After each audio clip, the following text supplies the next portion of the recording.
Hi, this is Majin, and here's some comic reviews for you. There's a couple of these I'm not really going to spend too much time on, it's just this way I can spend more time on other things. We have Captain America number 10, Ultimate Spider-Man 26, Thanos Rising 5, Justice League 23, and New Avengers number 9. Okay, there will be some spoilers, so I'm letting you know up front. And I don't. In the case of Captain America, it's already all over the internet. You know who dies, so I can cover some of that, but I won't go into all the details with the death. Anyways, let's take a look at what's going on here. This is the final battle and the escape from Dimension X. Now, overall, I have to admit, this was not one of my favorite storylines that Remender has done with Cap. While it has been interesting, I think, 10 issues, it's kind of a bit long. And I mean, I'm not complaining about the actual, issue count or anything like that, because I understand that what he's trying to do. It just, for me, the storyline just started to get kind of exhausting, and I kind of just wanted Captain America to leave Dimension Z and go back to New York and start, fighting supervillains again, which is what we're going to be getting the next issue, which is great. One thing I remember seeing, though, is they're talking about, like, in some article about Nuke, and they're saying, well, last time we saw Nuke, he was cutting off U.S. agent's legs, and he got shot in the face with Paladin. What's he going to be like now? And I was just thinking, he should be dead. He got shot in the face, and it's not like originally the Nuke wasn't some super adamantium face super soldier. I mean, I know they're made him a lot more durable now, but I'm like, really? The wonders of healing nowadays. But anyways, I mean, the art's been consistently good, and even the death. I'm really bothered by the death. I think because to me it seemed almost like a pointless death.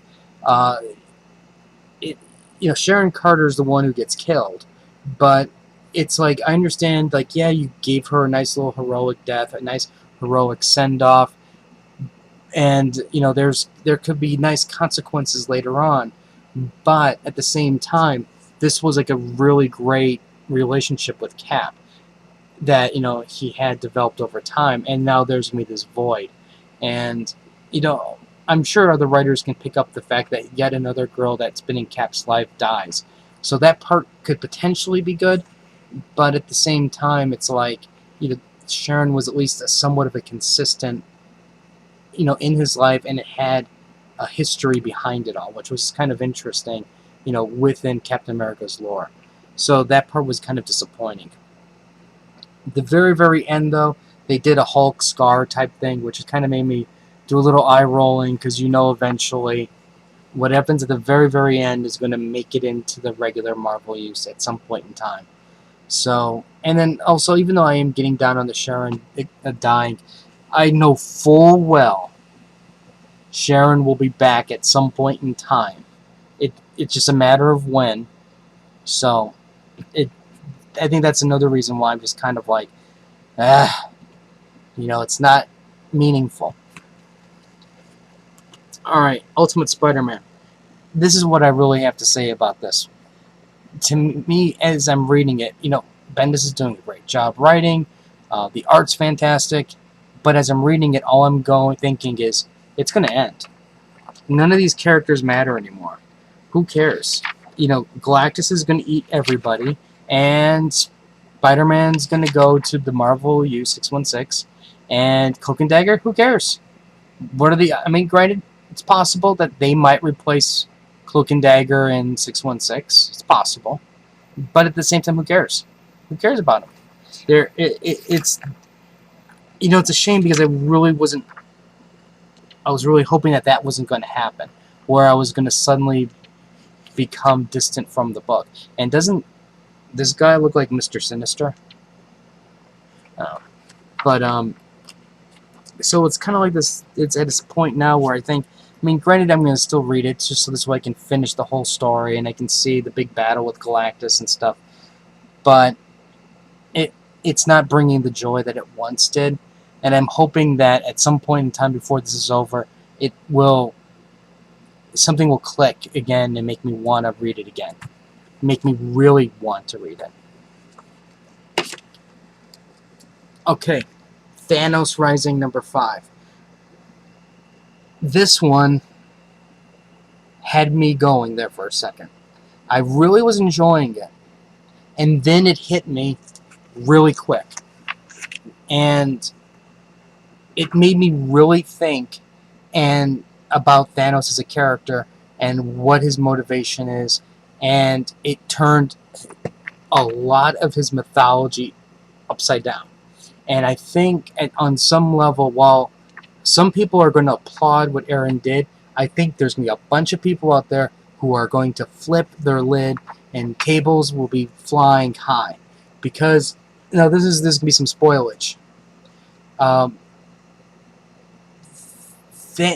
Aaron is alluding to the fact that Thanos really does, or Death really never loved Thanos. He's alluding to the fact that Thanos imagined her, and it was his imaginary friend the whole time.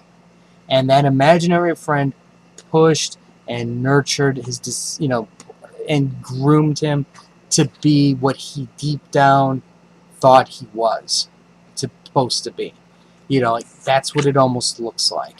And even though there's that, there's still a hint here and there that says, well, maybe there really was death, but I really do believe, based off of this story, death is a figment of Thanos' imagination, and hence the name Mad Titan. And it really made me go, everything is everything. Literally everything is a lie about what we thought about him, if that's the case. But at the same time, it almost makes Thanos a slightly more interesting character in that you have a guy who thought he loved death, thought death spoke to him and loved him, and he killed, his people, and he killed billions of people in death's name, and he was willing to do anything. But then, of course, it's what makes it odd is the fact that death eventually ignores him and is not pleased with him. So it's kind of like looking at it as, are you really not really pleased with yourself at what you did, and that's just you're projecting that through death. It opens up the door to a very interesting psychological study of the character. And while the common fan is just going to be like whatever, you're going to have the people that rage. And I can see a few other people at the comic store, and they're going to be arguing one way or the other. But it took me a little bit to actually sit and think about it and digest it. But in a way, I really do believe it makes Thanos a more interesting character. Because now it adds the element of, why was he really doing what he was doing? If death wasn't really there. But I'm sure you guys, some of you are going to be hate Aaron and whatnot. But really think about that part before you come to a conclusion. If you still come to that conclusion that Aaron sucks because of it, that's fine. But really think about what this does to the character. Justice League. Trinity War. 6 of 6. This is what I have to say about this. It is a shame that it had to go to 6 issues to finally get interesting. And I'm just I don't want to say I'm truly disappointed, because I really enjoyed this issue. I thought the art was great. Even though these pages were confusing and cluttered, it was great. Great fighting. You had the evil traitor in their midst revealing themselves. So all of that was great. You learned why Superman looks like a sick puppy, and how come nobody noticed it until the very end. And, you learn what exactly is the skull. Is it what Pandora says it is? Is it something else? All of that just comes crashing at the end, and you can tell what this is like. Is John's is like, oh crap, this is only 6 chapters, and I'm on episode 6. And I should have paced this a little better, so this way I could have maybe spread things out a little bit more instead of just, I don't know, waiting into the last 3 pages of story before I throw all the answers in there, and then have the next couple pages the lead into the evil villain storyline. That's what it's like. And I don't know. I mean, I did get a little bit more excited as to what's to come. I'm not excited about the villains take over all the issues, but I am more interested to see what's going to happen of the evil rising thing, Night of Evil, whatever they're calling their thing, based on this. And also, I read what's going on in previews, and it looks like they're finally starting to connect things a little bit more. And, so it's slowly bringing me in, but I think as a whole, it's like, I don't know. The odd thing is, check this out, the odd thing is I was at my comic book store today, obviously, and there was a guy in there right before me. He had no clue, 0 clues, that the next issue was all villains. Meaning, all the villains are taking over all the titles. So think about what that says about DC's marketing. Now, I fully understand that there are people who don't go to internet news sites. There's people who don't maybe go to YouTube and look at reviews and things like that.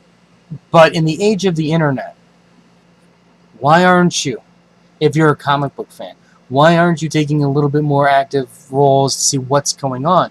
Because you think about it this way. You guys are a very small minority of the overall comic buyers. Most comic buyers aren't on forums, they're not on YouTubes, they're not hitting the websites to read news. They're reading every issue cold. Like, they don't know what is going to literally happen. And they're going to get screwed royally. When they go next month and they don't see their Justice League the way they expect it to. So, I never hear that with Marvel with their big pushes. I've never heard somebody go, well, geez, I didn't know that Infinity was starting. And, this Civil War, what's that? I never hear that. But DC, this is the very first time I heard this about a major event, and this is a major event. Anyways, Infinity, New Avengers number 9. Basically, this is they're setting the seeds for the battle on Earth, and Thanos' generals are looking for, the Infinity Gem that disappeared. And he's basically, laying what his overall plan is. Now, I'm not going to really go into too much detail, but this is what I will say. Every general goes to different, the different wielders of the gems. Some generals do a little bit better than others, but while some of you may argue that this is a weak issue, some may argue that it's a great issue. For me, what kills this issue and makes this issue a complete and utter home run, and this is a spoiler, Namor at the end is basically, he arrives in Atlantis, finds his home destroyed.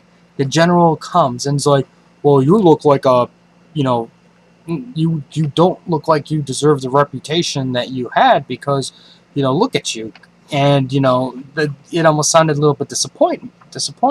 And, Namor's posturing a little bit. But then at the end, you find out Wakanda repels the invaders, and they're patting themselves on the back, having a party. But Namor, this guy has elevated himself to one of my favorite characters by what he does. He knows he can't get revenge on Wakanda. He knows that. He's got no troops. So this general goes, I'll spare you and what's left if you tell me where the gem is. And Namor goes, it's in Wakanda. Home run. Game over. He has jacked up the Black Panther. And I was just like, awesome job. Thumbs up. That was it for me. Namor is a badass. A smart badass. And I really, really, this right here is the page of the month. That simple. That is the page of the month. This right here is the page of panel of the year where he throws them under the bus, and that was the best. Now, besides that part, one thing I want to point out, what I thought was really good that they did, was at the very end they talk about the Black Order and they tell you who they are and what their powers are. So this way it gives you a better idea of who these people are. Because honestly, in some cases you really don't get much of them, and this really will help you out in trying to figure out who's who and what's going on. So Marvel, it's really a shame because I look at this and this Justice League should have been, the Trinity War should have been fantastic. And it really had the makings of doing something wonderful. And then when you see what Marvel is doing with Infinity, and again, I don't know how the end is going to be, but what I can say is from the beginning, you have, 10 plus issues building this thing up slowly. And it's being built up through multiple titles. And then it's just so well thought out and it's so well crafted that I can't see where this is really going to bomb at the end. It could. Don't get me wrong. It could do that really easily. And even the crossovers are actually crossovers, different viewpoints of what's going on instead of, well, there's this thing that's going on over there and we really didn't have to go through all of that because you really needed to go to see this other person. Or the Shazam thing, which made no sense in terms of the crossover to Trinity War. It might have made sense to Constantine, but not the war itself. But anyways, let's give you a code. Fantastic read. I'll give you... You know what I forgot to do? I forgot to give you Thor. Totally forgot to give you Thor.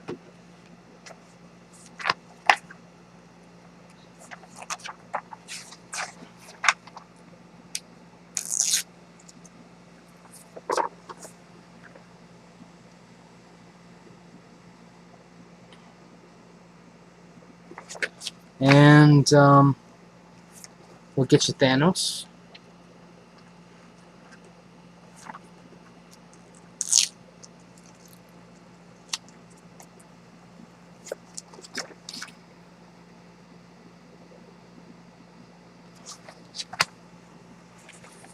I don't know why I hold it up, because you can just pause it.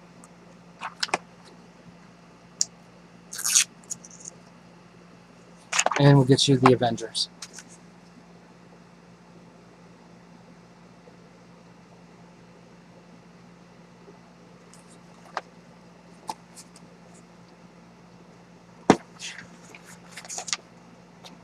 I just noticed something about the code.